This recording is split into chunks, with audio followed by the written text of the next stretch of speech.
कभी कभी हमारे प्लानिंग ना एकदम से फेल हो जाती है क्योंकि हमारे प्लान के ऊपर भी किसी और का प्लान चलता है। Hello everyone, welcome back to my new video. Hopefully सब बढ़िया होंगे, स्वस्थ होंगे। आज के इस वीडियो में मैं आप लोगों के साथ शेयर करने वाली हूँ कि अपने घर के डेली के कामों को हम किस तरीके से मैनेज करके टाइम पर खत्म कर सकते हैं। सैटरडे और संडे ये 2 दिन हमें थोड़ा रिलैक्स करने का टाइम मिलता है, तो उस समय हम बहुत सारी प्लानिंग कर लेते हैं कि मंडे से हम जल्दी उठेंगे, फटाफट अपने सारे काम कर लेंगे और थोड़ा अपने लिए भी टाइम निकालेंगे। लेकिन बाई चांस वही हम मंडे को सुबह थोड़ा सा भी लेट उठते हैं तो सारी प्लानिंग हमारी धरी की धरी रह जाती है। कुछ ऐसे काम होते हैं ना जिसे हम अगर रात को ही करके सोएंगे तो सुबह के टाइम पर हमें ज्यादा भागा दौड़ी करनी नहीं होगी। जैसे कि मुझे भिंडी ही कट करना था तो मैं रात को कट नहीं कर पाई क्योंकि संडे को हम बाहर गए हुए थे। ऐसा ही होता है, कभी कभी कुछ प्लान ना अचानक से बन जाते हैं तो हमारी बाकी के जो प्लानिंग है वो ठप हो जाती है। देखिए दोस्तों, घर संभालना ना कोई बच्चों का खेल तो होता नहीं है, या फिर ये 1-2 दिन का तो काम नहीं है कि आज घर को अच्छे से मैनेज कर लिया, अब चलो ये महीने भर तक ऐसा ही रहेगा। हमें हर दिन अपने घर को मैनेज करना होता है, हर दिन क्लीन करना होता है और हर दिन ऑर्गेनाइज भी करना होता है, तभी हमारा जो घर है वो साफ सुथरा रहता है। सुबह के जो काम है ना सभी के घरों में लगभग लगभग एक जैसे ही होते हैं। बच्चों का लंच तैयार करना है, बच्चों को रेडी करना है, हस्बैंड के लिए लंच देना है। ऐसे बहुत सारे काम होते हैं जो सभी के घरों में होते ही होते हैं। जब बच्चों के स्कूल रहते हैं ना तो हम अपने मोबाइल में सुबह जल्दी उठने के लिए कितना भी अलार्म क्यों ना लगा लें, लेकिन एक अलार्म हमारे दिमाग में भी चलता रहता है कि हमें सुबह जल्दी उठनी है। अगर हम थोड़ी सी भी देर करते हैं उठने में तो बहुत सारे काम हमारे गड़बड़ा जाते हैं और हमें काफ़ी मुश्किल भी आती है। तो सुबह का टाइम है आज और मैं आ गई हूँ सीधे किचन में। फटाफट यहाँ पर लंच रेडी करके श्रेया को दे रही हूँ। चूँकि उसके 2 लंच होते हैं, एक शॉर्ट ब्रेक और एक लॉन्ग ब्रेक। तो शॉर्ट ब्रेक में मैं उसे सैंडविच बना के दे रही हूँ और लॉन्ग ब्रेक में मैं उसे भिंडी का भुजिया और पराठा देने वाली हूँ। सुबह जब किचन में आते हो लंच बनाने के लिए तो बहुत सारे काम रहते हैं। 2 तरह के लंच बनाने होते हैं, बेटू को भी देखना होता है, श्रेया की चोटी भी बनानी होती है, उसे रेडी करना भी होता है। आप लोगों को भी इसी तरीके के काम रहते होंगे अपने किचन में सुबह के टाइम पर। मतलब भागा दौड़ी वाला एक माहौल रहता है, कहीं कोई चीज़ छूट ना जाए, बच्चे कहीं लेट ना हो जाए। साथ के साथ ये भी हमें देखना होता है कि बच्चे जब घर से जाएं स्कूल के लिए तो वो कुछ खा के भी जाएं। तो श्रेया कभी सैंडविच खाती है, कभी चोकोस खाती है, कभी कभी पराठा भी खा लेती है। तो आज उसने डिमांड की है चोकोस खाने की, क्योंकि मैं मार्केट से नया चोकोस लेकर के आई थी, चोको राइस। तो आज वो वही खाने वाली है। बच्चों का तो यही होता है, सुबह सुबह उन्हें ना कुछ अच्छा खाने के लिए भी चाहिए और लंच में भी वो कुछ अच्छा ही लेकर के जाना चाहते हैं। आजकल तो बच्चों के खाने के भी बहुत सारे ऑप्शन हैं। सुबह वो चोकोस खा के जा सकते हैं, कॉर्नफ्लेक्स खा के जा सकते हैं और बहुत सारी चीज़ें हैं। हमारे टाइम में तो ये सारी चीज़ें नहीं हुआ करती थी। हम सुबह रोटी सब्जी ही खा के जाते थे, फिर उसके बाद कॉर्नफ्लेक्स आया तो कॉर्नफ्लेक्स खा के जाते थे। कई बार तो सिंपल दूध और बिस्किट ही खा करके चले जाते थे। और हमें लंच में ना आजकल के बच्चों के जैसे वैरायटी नहीं मिलती थी कि आज सैंडविच लेके चले जाते हैं, आज पूरी सब्जी लेके चले जाते हैं या मैगी लेके चले जाते हैं। हमें तो लंच में बस रोटी सब्जी या फिर पराठा अचार ये सारी चीज़ें ही मिलती थी और हम प्रेम से खाते भी थे।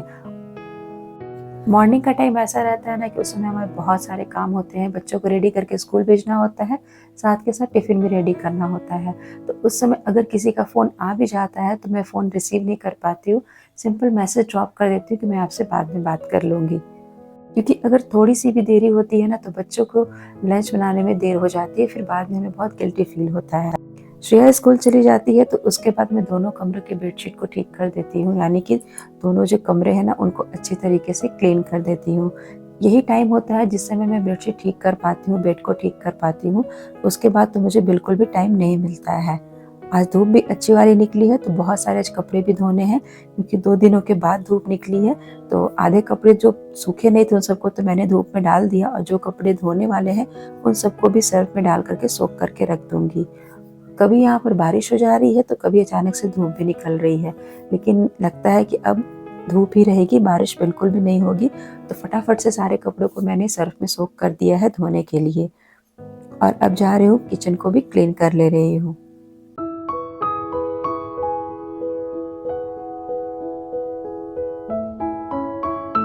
हेलो गाइस, अब मैं आप लोगों से डायरेक्ट 11 बजे मिल रही हूँ। सारे काम मेरे कंप्लीट हो गए। सुबह का नाश्ता बन गया, कपड़े सारे धो दिए मैंने, धो करके डाल भी दिए, झाड़ू लगा ली, पोछा भी लगा लिया और यहाँ पे थोड़ी सी डस्टिंग कर रही हूँ। साथ के साथ फ़ोन पे मैं बातें कर रही हूँ। यही मेरे पास टाइम होता है, काम करने के टाइम पर ही मैं फ़ोन पे बातें करती हूँ, तो पता भी नहीं चलता है और काम सारे मेरे पूरे भी हो जाते हैं। इस समय बेटू सोया हुआ रहता है, तो मैं निश्चिंत होकर के सारे काम को कर भी लेती हूँ और साथ के साथ लंच भी रेडी करते रहती हूँ। डस्टिंग और क्लीनिंग ना हर रोज़ मैं करती हूँ और मुझे ये अच्छा भी लगता है, अपने घर को क्लीन करना और ऑर्गेनाइज करना।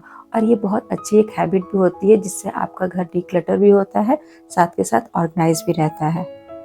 मेरे घर में जो भी फर्नीचर है, सोफ़ा, टेबल, उन सबको भी मैं डेली बेसिस पे ज़रूर से ज़रूर क्लीन करती हूँ। क्लीन करने से एक तो वो साफ चमकदार बना रहता है, साथ के साथ लॉन्ग लास्टिंग भी रहता है।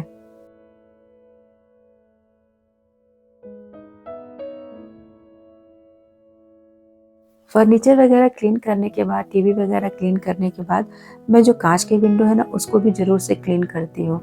कांच का जो भी आइटम होता है, अगर वो मतलब साफ नहीं दिखे ना, तो अच्छा नहीं रहता है और कई बार बेटू खेलता है तो उसके हाथों के निशान यहाँ पर ज़रूर दिख जाते हैं, तो उन सबको भी मैं एक बार अच्छी तरीके से क्लीन कर देती हूँ।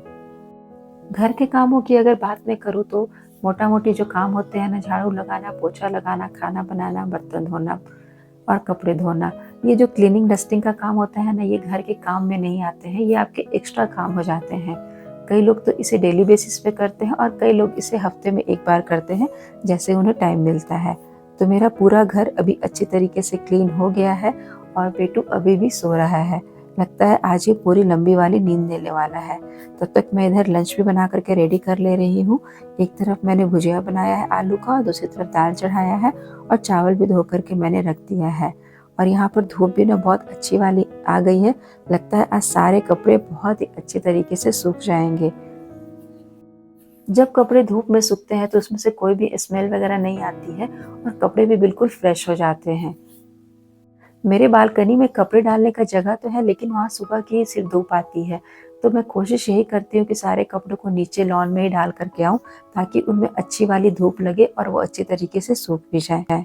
दोपहर का जो टाइम होता है, उस समय मैं थोड़ा सा रिलैक्स रहती हूँ, आराम आराम से काम करती हूँ। सिर्फ लंच बनाना रहता है, दाल चावल या भुजिया पकौड़ी वगैरह, और बेटू भी सोया हुआ रहता है, तो थोड़ा सा मुझे रिलीफ भी रहता है।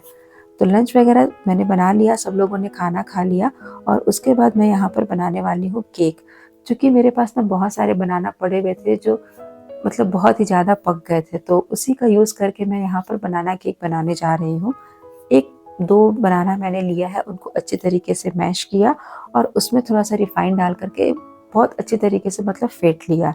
फिर उसके ऊपर मैंने एक छलनी रखी, उसमें 1 कटोरी मैदा लिया है। इसको भी मैं थोड़ा-थोड़ा चालते जाऊँगी और इसे मिक्सर में मिक्स करते जाऊँगी। और इस मिक्सचर को अच्छे तरीके से मिक्स करने के लिए मैंने थोड़ा-सा दूध का भी यूज़ किया है। और मिक्सचर को बहुत टाइट नहीं मतलब बनाना है और ना ही बहुत लूज़ रखना है। मतलब ऐसा रखना है कि एक केक का जो मिक्सचर हम तैयार करते हैं ना, बिल्कुल वैसा। तो थोड़ा-थोड़ा दूध डाल करके इस मिक्सचर को भी मैं एक परफेक्ट मिक्सचर बना दूँगी। बॉम्बे में जब मैं रहती थी ना, तो मुझे केक खाने का जब भी मन होता था तो मार्केट से जा कर के ले आती थी। लेकिन यहाँ केक की भी बड़ी प्रॉब्लम है। यहाँ जो भी केक मिलते हैं वो सारे एग वाले मिलते हैं और एगलेस केक अगर बनाने को बोलो तो बहुत ही बेकार बनाते हैं। तो उससे अच्छा लगता है कि हम घर पे ही बना कर के खा लें। तो वही मैं आज यहाँ पर एगलेस बनाना केक बना रही हूँ और मिक्सचर अच्छे तरीके से फेंट दिया। उसके बाद मैंने इसमें 1 चम्मच बेकिंग पाउडर और आधा चम्मच बेकिंग सोडा डाला और इन सबको भी अच्छे तरीके से मिक्स कर लिया।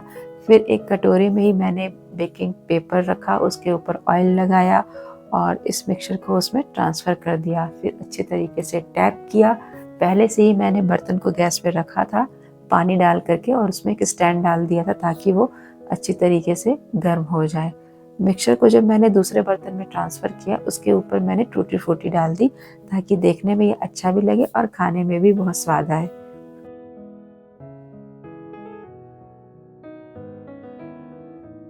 फिर इस बाउल को मैंने जो बर्तन गर्म होने के लिए रखा था ना, उसी में डाल दिया। अब वेट करना है 40 मिनट्स तक। 40 मिनट्स के अंदर ये मेरा केक बन कर के रेडी हो जाएगा। बीच-बीच में मैंने 1-2 बार चेक किया, लेकिन वो चाकू में लग रहा था, तो थोड़ा-सा टाइम मैंने इसको और दिया। बहुत दिनों से सोच रही थी केक बनाने के लिए, लेकिन थोड़ा सा आलस आ जा रहा था तो मैं नहीं बना पा रही थी। ऐसा होता है ना, कई बार हम आलस में भर जाते हैं तो कोई काम चाह कर भी नहीं कर पाते हैं, लेकिन हमें अपने आलस को छोड़ना ही होगा। और आप लोगों से एक रिक्वेस्ट मैं कर रही हूँ कि इस वीडियो को लाइक कर दीजिए और चैनल को भी सब्सक्राइब कर दीजिए।